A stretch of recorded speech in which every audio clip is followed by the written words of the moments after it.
In this camera shootout, we're going to compare photos from the XS Max and the Samsung Galaxy S10 Plus. Welcome everyone, it is Andrew here from AppleInsider. Today we are primarily going to focus on the rear shooters of our S10 Plus and our XS Max. The cameras on both phones are fairly similar.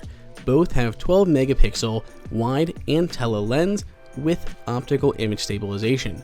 But the Samsung has that added ultra wide 16 megapixel camera in there, so that could offer up some interesting opportunities for shooting photos.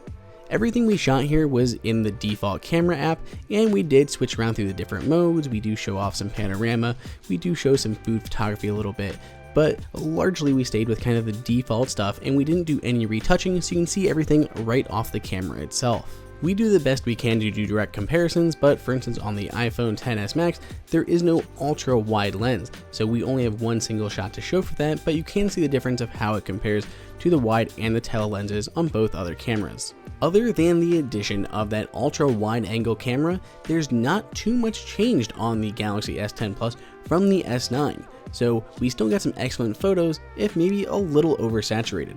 Let's go ahead and jump in. Starting off with a standard wide-angle shot into the great snowy winter of Ohio. The iPhone looks a little desaturated, though more true to life than the Samsung did. When we jumped into the 2x tele lens, we still saw the same characteristics, but there was a little bit more definition in the Samsung photo. In both situations, it provided the more visually interesting shot in an otherwise very gray-looking image. Here is another standard wide-angle shot, a little more vivid in that Samsung photo. This is meant to act as a bit of a baseline when we compare it to the ultra-wide-angle lens on that Samsung S10 Plus. Something to note here though, there is quite a bit of distortion, especially when you're doing an ultra-wide shot close up, with a lot of curvature on the edges of the image. Aside from getting some great encapsulating shots, that ultra wide angle lens lends itself well to taking panoramic shots. Here is our iPhone shot, which is pretty great, and there was a lot more horizontal room that we had to move.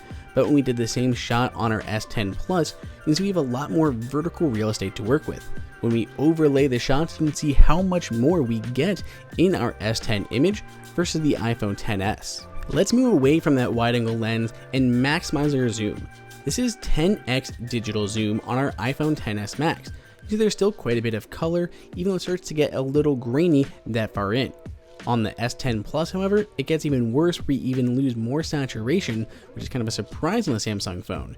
And it's even more grainy and pixelated than it is on the iPhone. Comparing side to side, we definitely prefer the iPhone image here than the S10 Plus. Now let's explore the depth of field effects on the iPhone and the Galaxy. On the left, you can see that the iPhone did a great job separating out all the hairs from the dog's face and from the background. On the Galaxy side, you can see in the top right and top left corners where the hair kind of got pulled in and was blurred into the background. Conversely, while the iPhone did great with the dog, it struggled a little bit taking a shot of ice cream. There's a little bit of fuzziness going around the actual ice cream cone itself, whereas the Samsung Galaxy S10 Plus absolutely nailed it. Portrait mode and live focus are both meant to be used primarily with people, so when actually shooting a human subject, both of them did a great job at separating the subject from the background. Samsung gives you a little bit more option because you can change the amount of blur, as you can with iPhone, but you can also add a zoom effect, a swirl effect, or desaturate the background, pulling focus to the center being the only part that's colored. One thing that we really noticed was the iPhone forces you to kind of zoom in when you're using the portrait mode, and the Galaxy does not, so you have to get a little bit further back when you're shooting on the iPhone. Samsung has an interesting feature where they try to detect what's in the photo and then adjust the parameters accordingly. This worked well on some things like ice cream. I took a picture of this and it's more saturated and it definitely looks like the better photo. But in other situations, the iPhone produced the better photo with the Samsung looking a little bit washed out. Sometimes when those effects kicked in, it made a noticeable difference, other times it did not. This photo is largely a trade-off between the iPhone and the Galaxy, though there is maybe a little bit more contrast on the Galaxy side. Looking at photos of food, our iPhone seemed to perform a little bit better. It wasn't as overly saturated and warm as it was on the Galaxy, though it did lack a little bit of the contrast in the lettuce itself. We tried flipping on the Samsung Galaxy's food mode, which gives you a little bit of blur and a little bit of extra light in the center, and overly we weren't that impressed. At least with this salad picture, we would have preferred just the stock image. It just felt overproduced and heavy-handed. We turned to the front-facing shooters to take a few selfies, and we were way more impressed with the iPhone than the S10 Plus.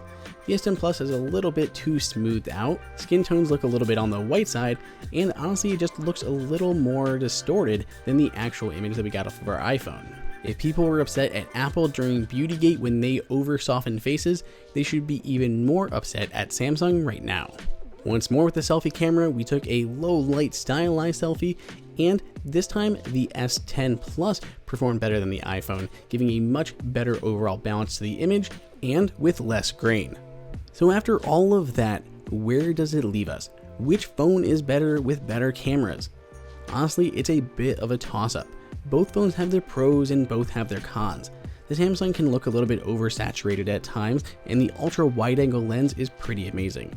Portrait mode on the iPhone though still seems a bit better in actually isolating their images from their backgrounds, both in abstract objects and pets, as well as with things like actual people.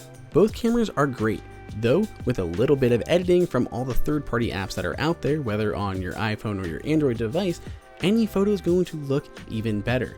So it really comes down to the lenses themselves, and the Galaxy does have the ultra wide angle lens that the iPhone just does not have right now. That said, between the iPhone XS and XS Max and the Galaxy S10 and S10 Plus, we give the edge to the Galaxy. So what do you guys think? Which photos did you overall prefer? Let us know your opinions down below in the comments. Enjoy that video? Click like and press on that subscribe button. Be sure to check out the AppleInsider price guide that has the best deals on Apple devices and is updated daily. Follow us on social media, and we'll see you guys in the next video.